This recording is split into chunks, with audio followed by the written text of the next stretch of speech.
I find it a little hard to exist in parenting situations where you have to talk to other parents and the only thing anybody will talk about is the children. It becomes just this echo chamber of small talk. Oh, and mine's in this class and mine's in that class and we do this. And it just bores me to death. This is not how I want to live my life. I am terrified of the way the world is right now. I am experiencing tremendous environmental grief. I have to talk to her about the fact that I'm a regretful parent, which is extremely difficult for me. It is brutal for both of us. I don't want to lie to her. She wasn't unwanted, and it's not about her. It is about her in the way that I love her so much. I don't want her to go through this.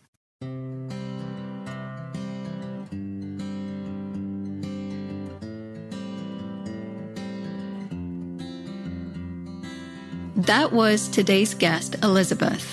Hello, everyone, and thank you for joining me on this journey. My name is Nandita Bajaj, and I'm the host of Beyond Pronatalism, Finding Fulfillment with or Without Kids, an interview series in which, through intimate conversations with women and men from diverse backgrounds, I explore how they are courageously and creatively navigating pronatalism, the often unspoken pressures to have children, whether from family, friends, or the culture at large. In each episode, I dive into personal stories with people who are forging unconventional pathways to fulfillment, including redefining what family means to them, whether that means being child-free or childless, having biological kids, adopting or fostering children or animals, or creating close-knit communities of friends and loved ones. Hi, Elizabet. Welcome to the show. I am so pleased to have you here. Hi, Nandita. Thank you so much for having me. And Elizabet, I was so heartened when I received your message in our voicemail with your interest to share your story with me and our listeners. And yours is one among these non-dominant stories that actually doesn't get much play in culture, and that is of parental regret. So thank you once again for your courage, which is what it takes in our pronatalist culture to express such a story. Thank you for having me. It's really an honor. And the reason is, in this age of extreme social media exposure and everybody starting Instagrams and blogs about everything, I would feel self-conscious about sharing such personal things, just online, just throwaway ideas about parental regret. But I really like your platform because it's a balanced, critical way of naming something that just I don't feel is getting named anywhere else. I feel there's an agenda behind everything, and it is fascinating for me how it's everywhere. And that's how I figured, oh my God, this is an ideology. This is really something that's everywhere. I feel honored that you feel that way about this platform and that you felt comfortable sharing your story here. As you said, it's definitely about challenging an ideology rather than judging any choice in a deeply pronatalist world. So, Elizabet, to start things off, could you please provide a brief introduction about yourself? I live in Prague, Czech Republic, part of the European Union or Europe. I'm 32 years old. I was born in Bulgaria, which is not that far, but it's a bit different culturally. And I have a 7-year-old daughter. I think part of my worldview is also that I'm vegetarian/vegan and that I'm queer. And I work as a translator/editor, work with texts and books. Wonderful. Thank you for that. And since you've lived in two different worlds and you grew up in Bulgaria and now you've been living in the Czech Republic, can you discuss what the ideology of pronatalism looked like in your upbringing in Bulgaria, and now that you're living in Czech Republic, how does it show up there? Okay, so I think the differences can only be seen by Czechs and Bulgarians, because to anybody else, it's pretty much the same culture. It's Eastern Europe. I think to an American or maybe a Chinese person, the languages would sound very similar, although a speaker of Czech would not understand a Bulgarian, vice versa. So I didn't grow up in Bulgaria. I came here when I was 4 years old, but that was pretty much balanced out by my parents. Very strong nationalism. They are lovely people, but they're of a certain generation. They're of a certain worldview that is very different to mine. There's a victim mentality because Bulgaria was part of the Ottoman Empire for so long, it's a very poor country. They cling to national symbols. They cling to the big heroes of the past, where Bulgaria was a big nation, and they're very religious. It is completely woven into the culture that you are religious, and the religion is Eastern Orthodox. So same as Russia, same as Greece. And because Bulgaria, I think, has the lowest birth rate in Europe, extremely low, of course, the nationalist narrative takes over and guilt trips you into having children for the sake of the nation. I would say that in Czech Republic, which by contrast is one of the most atheist countries in the world, and the narrative here is, I would say, more racist. So my understanding, my feeling is that whenever anything about declining birth rates and women don't want to have children, when these things start popping up in newspapers, and they do all the time, the response is, oh, but we need to have children because then, Asia, which of course is one country here, will have all those babies and they will be outnumbered. The Muslims, they're extremely Islamophobic as well. So they will have all the children, they will be outnumbered.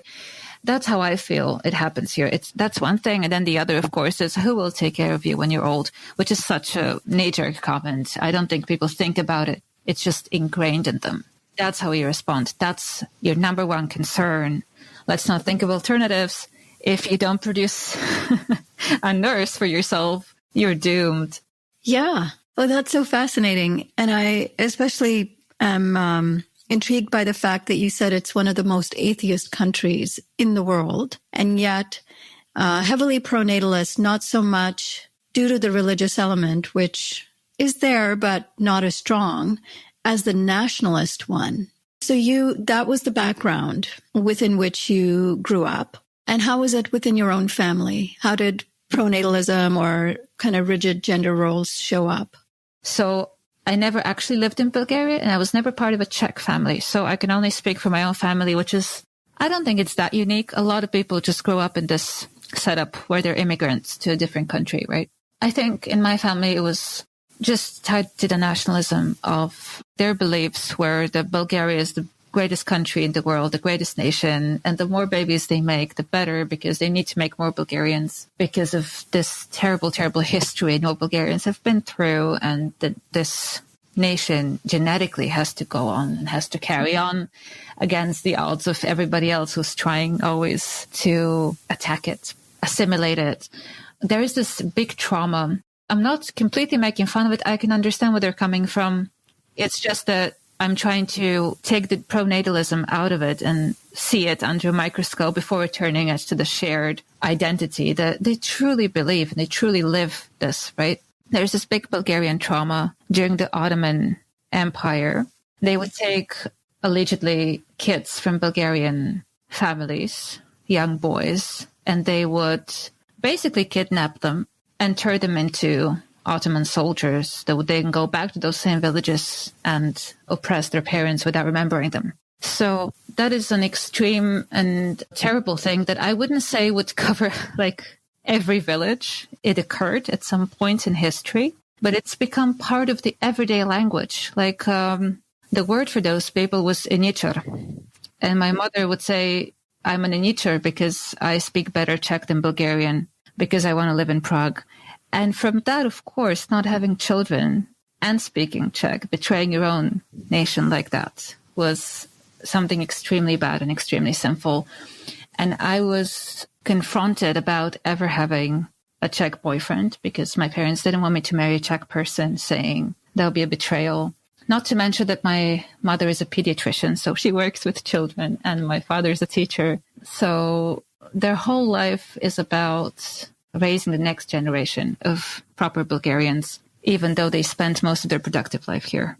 Right. That historical background is very helpful in understanding not just, your culture, but also just so many cultures have some kind of history that informs how they respond in the present moment, even centuries or millennia after a certain terrible thing has happened to their culture.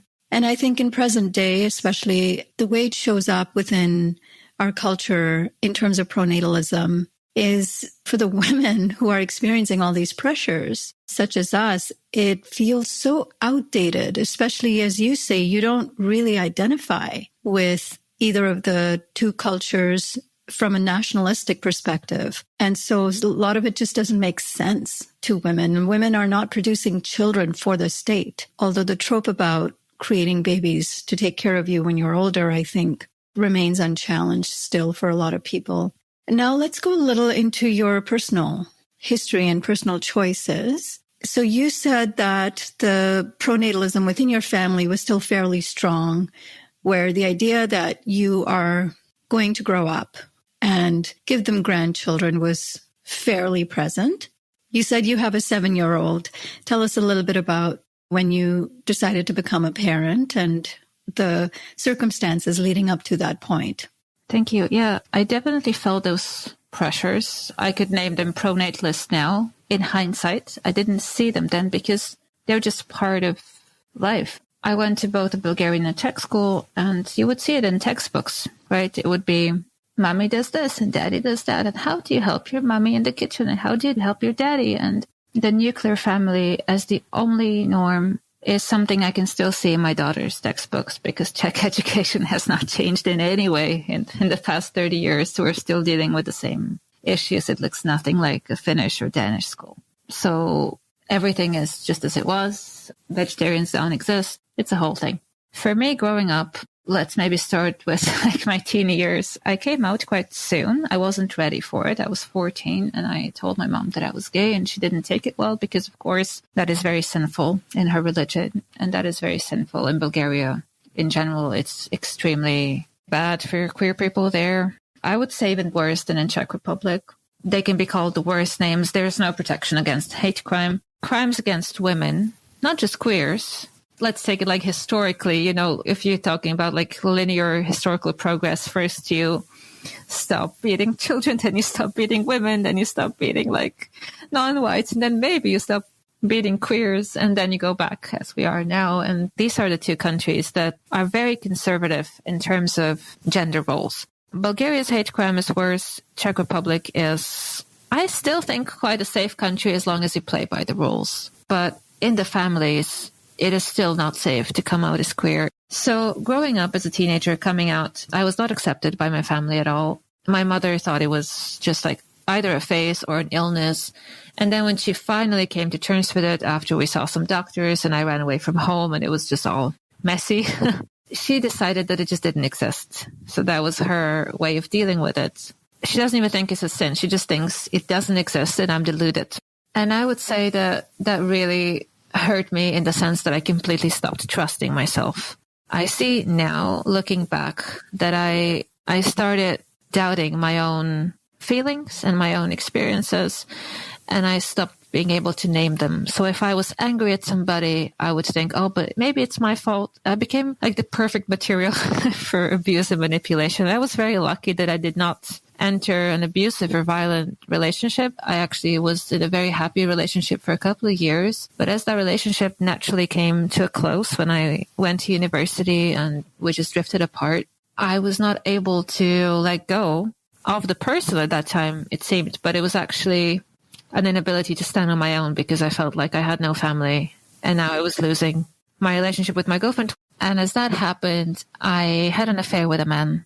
And I got pregnant, and that's how it all happened. So in hindsight, I have a feeling that I was not even ready to accept myself because I came out so soon to a person who was so unsupportive. I never doubted myself. I always knew. But when that breakup and crisis happened, I was not able to stay with my own feelings. I was looking for an escape. Wow, that's a lot of heavy stuff. I want to go back a little bit in time when you were 14 and you came out to your mom. And you told her you were a lesbian and that you were not supported in that. And then you said that you left home. Was that a temporary move?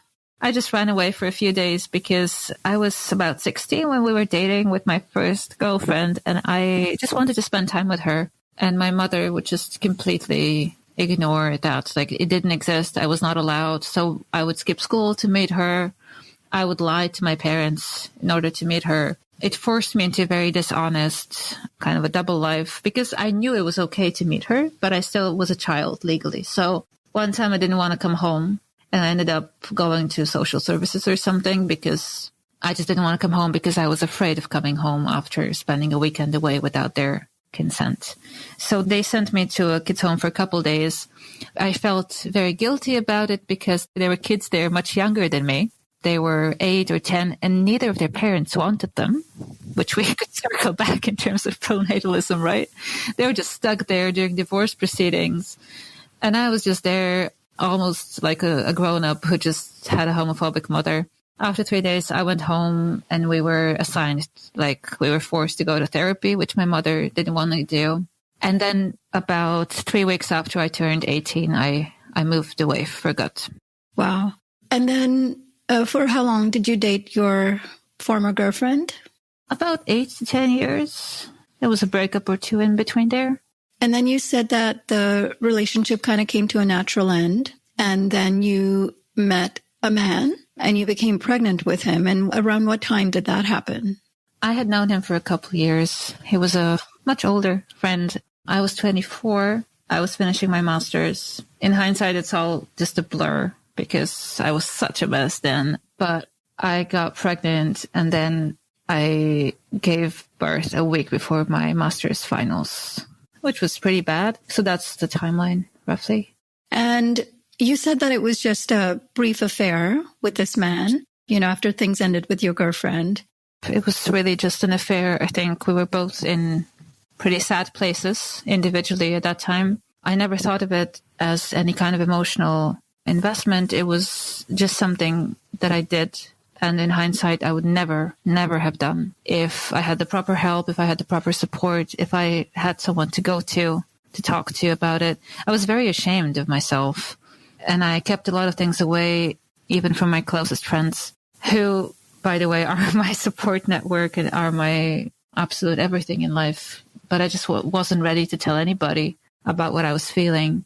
So it was never a relationship. It was barely an affair. And then I actually got back together with my ex-girlfriend because things were not completely sorted out between us. And we ended up raising my daughter together for the first 2 or 3 years of her life. So that's very interesting. So she was supportive of the fact that you had a daughter and that you'd had this short-term affair with this man. And so she was understanding and forgiving. I think it really hurt her. She was not understanding. I think it was mainly due to the fact that we were both unable to set boundaries and to communicate openly. And I think it was a codependent relationship. I think it was genuine. I think it was beautiful in a way. But I really hurt her with this. And maybe she felt sorry for me in a way. But we ended up really becoming girlfriends again after a few months. And of course, this is something that's very hard to take out of having a child. You do develop a bond with them. So when my daughter was born and I had a very complicated birth, my girlfriend was there at the time. She was the first one to hold her. And they developed a kind of a bond that kind of erased all of that. So I think I really thought of her as the other parent for a long time. Emotionally, for me, this was the person that I had been living with, that I wanted to continue living with. And this is why I think I'm a great voice for regretful parents, but it's very hard to go public with this because the ideal person to represent the parents would be someone in a conventional relationship. For me, I went through so much drama that I think it's understandable that I'm not very happy about my current life situation, but I'm just being honest. I don't want to say anything that I wouldn't feel okay saying, but that's the truth. And that's how messy it becomes when you don't have the space to think it through. And I think not just me, but a lot of people my age have not thought it through when they do become parents. Totally. And I think, even though it may seem like you're part of some minority group, having a child in such a non-traditional kind of a way, I think there are a lot of people who end up in situations like this, whether it's an affair or a one-night stand, and raising children in ways that they didn't plan to. And I think, you do represent a lot more people than you might think. I do wonder, when you found out that you were pregnant and you knew this was not really a serious relationship, Did you ever think about terminating the pregnancy? I never thought about it. For me, as a person who kept telling my parents I would never have children, I would not want to go through what they went through because I saw their struggle. I saw their financial difficulties. They were very sad they couldn't afford a third child. I would tell them, oh, no way am I going to stress over somebody just for them to leave me. Like, it makes absolutely no sense. And then I remember this ex-partner and me, we were talking about having kids. And to me, at that time, when I was like 21, 22, that was the natural progress of a relationship that had gone on for a few years. I could not imagine anything else for myself than having children with her, one way or another. So for me, this was like, okay, my relationship ended. I had this terrible affair that I feel very terrible about having. Now I'm pregnant. I feel like someone else made this choice. It wasn't me who decided this is a great idea. You know, I don't have any money. I'm still at university, but I'm going to go with this. So I did not think of that. I gave it everything. I completely switched gear to becoming a parent. I never, ever considered abortion. Although I've been to rallies supporting abortions and I've been very vocal about us being able to choose, I never considered it. You were pretty much by yourself at this point when you found yourself pregnant. You were in university and you didn't really have a support system to lean on to help you make a decision one way or another. You kind of just decided that you were going to go ahead with this. Yeah, of course, my parents were delighted because for them, I had to tell them sometime this was something they didn't even hope they would ever have because they would have. I stress that part because they did not accept that I was gay, but they kind of understood that would mean no children from me. Oh, great, we have a granddaughter. That's all they think about. Nothing else matters, no matter how hard it is. So I would say I had a lot of support in my choice, and I applaud my friends for that. I don't blame anybody for not confronting me because I've read a lot about choice feminism. You're always expected to support everybody's choice. And that's what I would like for people to do with childfree people, right? But when someone's pregnant, nobody dares tell you, oh, but you know, this is a really bad idea. So nobody did. I don't know what they thought. I have no idea. I had the support of my friends and like they supported me in my decision. But I had this one conversation with somebody and they told me, you know, as soon as your child's born, feminism's gone. Your friends are not going to be there. You're going to be all on your own. And I often think about that because that's the truth of the matter. That's the only thing that's true. Even if you're madly in love, the person who's not giving birth can run away. It's very rare for the person who's given birth to run away. And that's what happened? I don't know what happened. It's all a bit blurry. I kind of shut out the father because I did not want to remember any of it. I didn't want to remember me at that time. And then slowly we kind of worked towards him being more present in my child's life. I kind of worked towards some accountability. I worked towards accepting that this is what I did. This is the person that I have my child with, and this is the person that should be involved in her life. It was very hard for me to admit. It was very painful because I had to transition from being a child and making childish choices. As I had run away from my parents, I just learned to wing everything. I was just doing everything the way I wanted. It was very freeing and very scary. And suddenly there was this major problem that I just created that I had to take responsibility for. And that was hard. But he's in her life now. And my ex-girlfriend, even though we broke up years ago, they still have a relationship, which is pretty good. Nice. Okay. You're saying, that you were in your early 20s and that you made childish decisions. I think that's a very important word, childish, because I think in our early 20s, we are still figuring ourselves out, finding out who we are. And we know so little about ourselves, let alone about a new human that we end up creating, if we do. And it brings me to this point, especially the current rhetoric among the right and especially the far right, that is decrying this fertility decline alarmism and encouraging women to have children in their 20s because that ensures that you have a lot of children and that ensures that you really haven't figured too much of yourself out before you actually become a feminist or something terrible like that. Yeah, I thought that was an interesting choice of word to describe that decision. But I'd also like to hear more about if there were moments in time when you started recognizing that this had been a mistake and that you actually regretted this decision. I think, of course, if just to go back to what you said about the political pressures, what I'm very concerned about is I don't expect anything good from the far right, but this is actually happening across the spectrum. Whether it is the left government trying to help people want to have children, like they do good work, they try to provide housing and stuff. It's all in the name of you reproducing. It's not in the name of we want everybody to live better, we want the elderly to live better. This is a huge part of the rhetoric around any politics, any policies that are implemented. And I think it is absolutely true. If you have children in your 20s, you just are robbed of the time to think about it. You just will never in your life have a moment to think about your decisions. You will just be busy with the children for the rest of your life.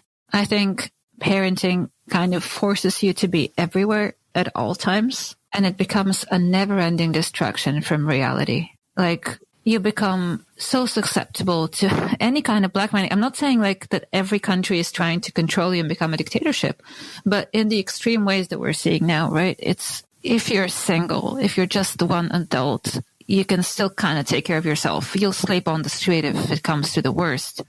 You can't do that with a child. You will always do anything to protect your child. And if capitalism or consumer culture tells you, oh, this is not just about the roof over your head. It's also about having this helmet, doing this practice, and going to this college. And then you become the perfect consumer who's created the next perfect consumer, and you're trapped in this forever. A lot of parents do try to step out of it and be like, we're not going to be like this. We're going to be very eco-conscious, and we're going to use this and that, and we're going to... But it's all the same. It doesn't matter if you buy the more eco version. You're still creating a new person, a new burden on the environment. And I absolutely understand the impulse to have children if there was like 100 of us left, but there's 8 billion of us, and it just seems so bizarre.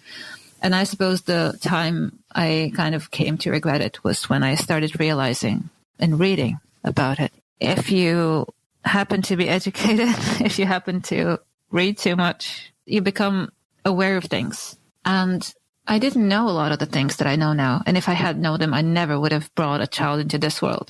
Because I want to make it clear that it's not about personal comfort. It's also about the children that should not be forced to live in environments and in situations where it's not good for them. I will never say that my family situation is great for my child. I think it's pretty hard. I think single households are really tough on a kid. I don't think kids deserve that.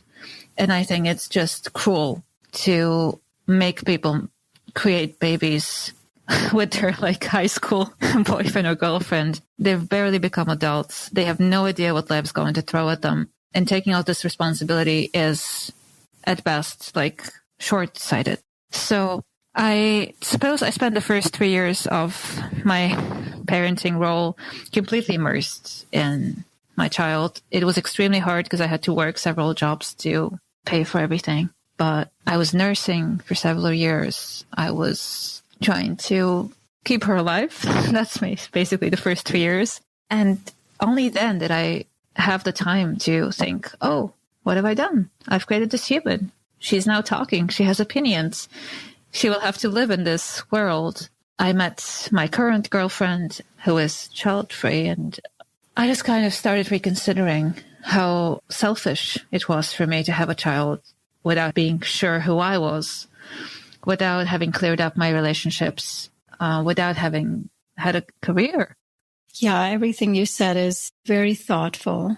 I'd like to go into, just in terms of your experience of being a regretful parent, what has it been like for you personally to live within that space? To what degree are you able to express that publicly or even within your safety net of friends and family? And what kind of support, if any, do you receive when you share your situation with others? That's an excellent question. I think part of the reason I really wanted to talk about this was, first off, if there are any people who are second-guessing their choice to be or not to be parents, if you're not completely sure, you just shouldn't do it. If you're not completely sure, this is about another being you're creating. Let alone, like, not everybody's that concerned about the environment. I don't know how, but there are people like that, even if you're just thinking about yourself. And I have to say, I live in a bit of a bubble where people think just like me. I have several friends who have divorced over this question where their partners want them to have children and they didn't want to have children and ultimately ended up breaking up the relationship. But let me tell you, like, people who have kids divorce just the same because the load is so heavy. It takes much more than kids or no kids to sustain a romantic relationship, I think. And the support I have is by talking to people who don't judge me. And I tend to not be judgmental of them. I tend to lean towards, like most of my friends, all child-free. I feel it's a bit of like a second coming out, right? So I have experience with that. But apart from my family, nobody had any issues. With this, as you are ready to say, I'm a regretful parent, and by that time you have accepted it yourself. When you come out, the first coming out is telling yourself and accepting that. And then the second is when you tell people. So by that time you should be almost like bulletproof because you know who you are. I find it a little difficult to exist in this space. I know there are Facebook groups about regretting parenthood. I know there are Reddit groups and subreddits or whatever. But talking to real people who I know personally, who are real, for me, this is like a big part of my life. I'm a huge technophobe. I try to do anything that I can do analog, I do analog. So talking to people face to face for me is irreplaceable. And I only have one person in my life who is a regretful parent, who will say it, who will address it, who is not ashamed to say it. A lot of people in my life are very stressed and depressed and tired from their parenting, but they will not say they regret it. They will still say, no, but I wanted this. This is what I wanted. I love my child. I will only have one. I'll only have these two, but it was my choice. And I think that's actually pretty good. If they don't regret it, that's like a load lifted off their shoulders. But then I find myself not belonging to either group. So I find it a little hard to exist in parenting situations where you have to talk to other parents and the only thing anybody will talk about is the children. It becomes just this echo chamber of small talk. Oh, and mine's in this class and mine's in that class and we did this. Oh, and she was sick again. Oh, yeah, he was also sick. And it just bores me to death. This is not how I want to live my life. And this is not a judgment on those people. They're doing the same thing I do, where it's the only thing we have in common. It's not that I think anything bad of them. It's the situation. It's the pronatalist environment where you're supposed to be obsessed with your children and sharing that with the world. So I completely ignore that area. And I only bond with people who mean more to me than just the fact that we have the same situation going on. So, and the child-free people, they do judge people who have children. They're very extreme in that. And I kind of understand that, but I feel like there's a huge bridge between us. And there are actually really interesting ways that we can connect over this shared problem, which is pronatalist pressures, which affect parents and affect child-free people just the same. Even in financial matters, government support, ostracizing, criticism, it's just heavy.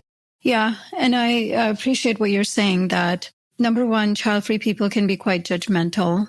It can come across as a very exclusive club that you belong to, that somehow you made a conscious decision and everyone else who decided to become a parent also made a conscious decision to become parents, and therefore we are in two different streams. But it completely leaves out the fact that there are so many parents like yourself who it may have seemed like you were making a conscious decision, but given the circumstances you were in, it was hardly that.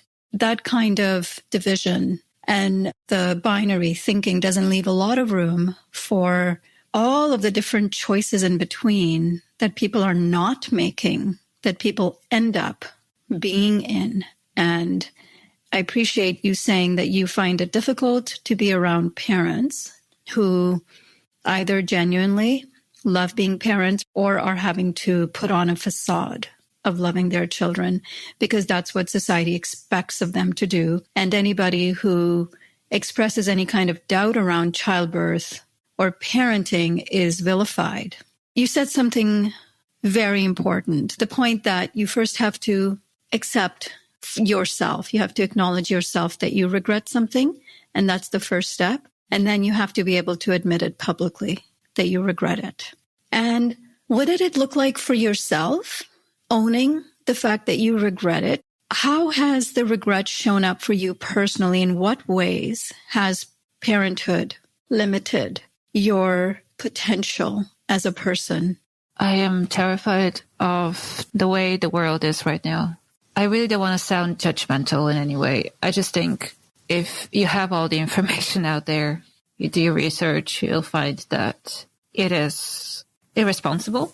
I'm not an anti-natalist, but I think it's irresponsible at this point to bring children into the world. And the argument against this is, but people had kids during the war and everything, but that was 100 years ago. We did not have the choice. We did not have contraception.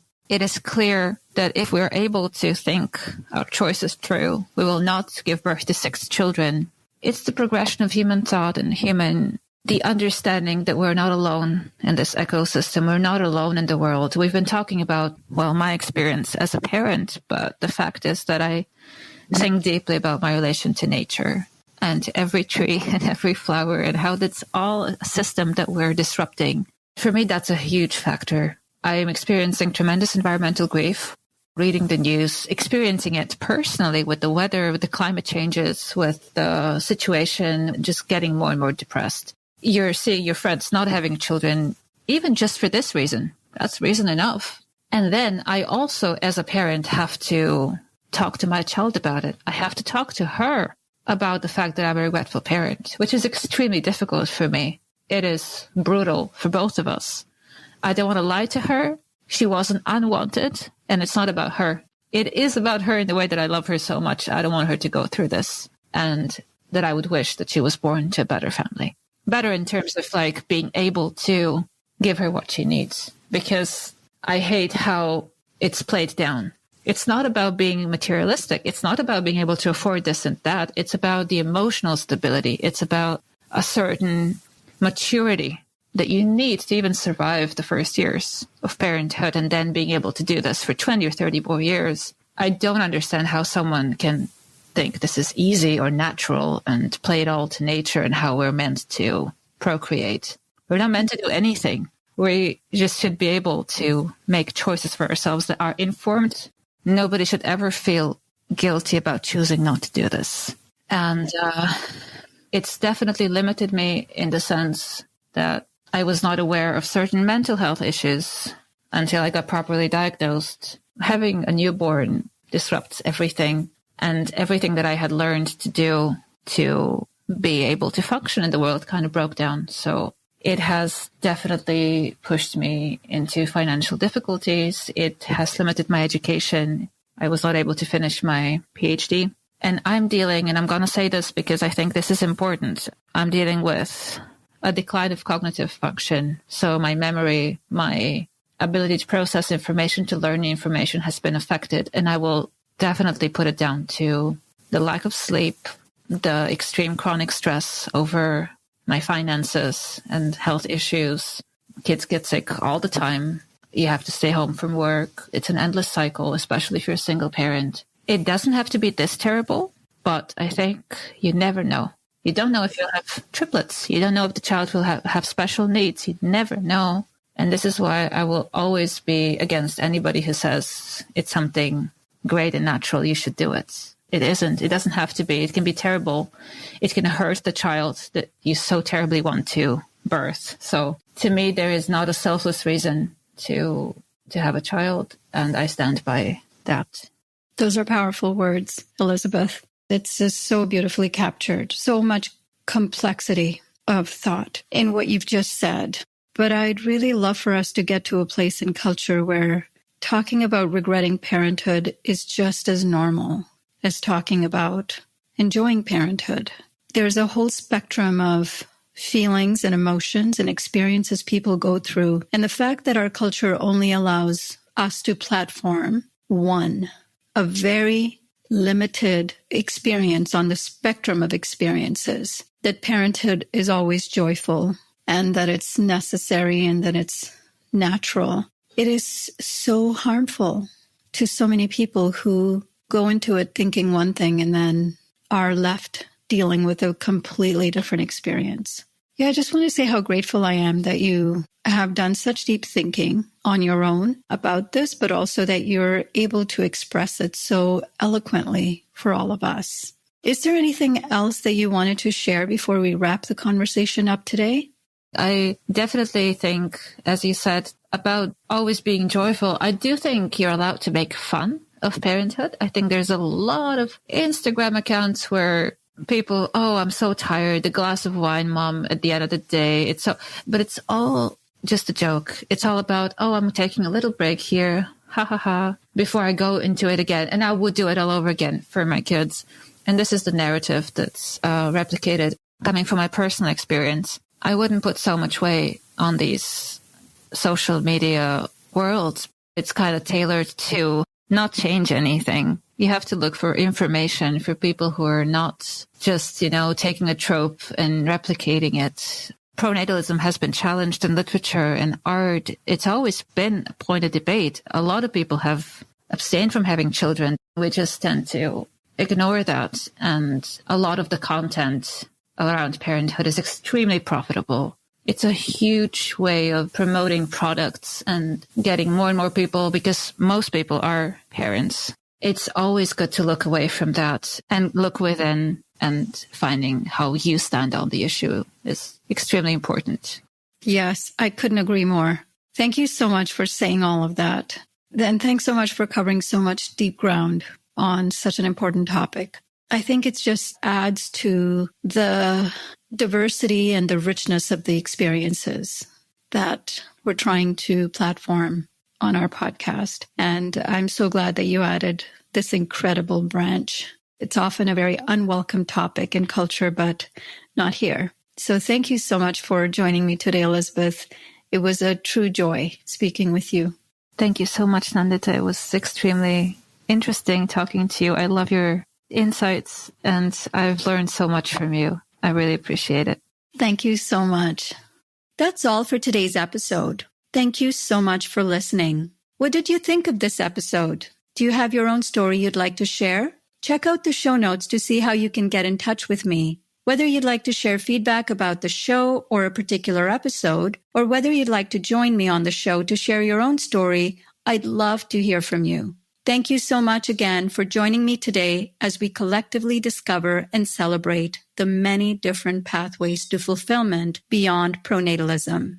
Beyond Pronatalism is brought to you by Population Balance, the only nonprofit organization advancing ecological and reproductive justice by confronting pronatalism. This podcast is produced and hosted by me, Nandita Bajaj, with the support of my production team, Josh Wild, Alan Ware, and Kirsten Stade.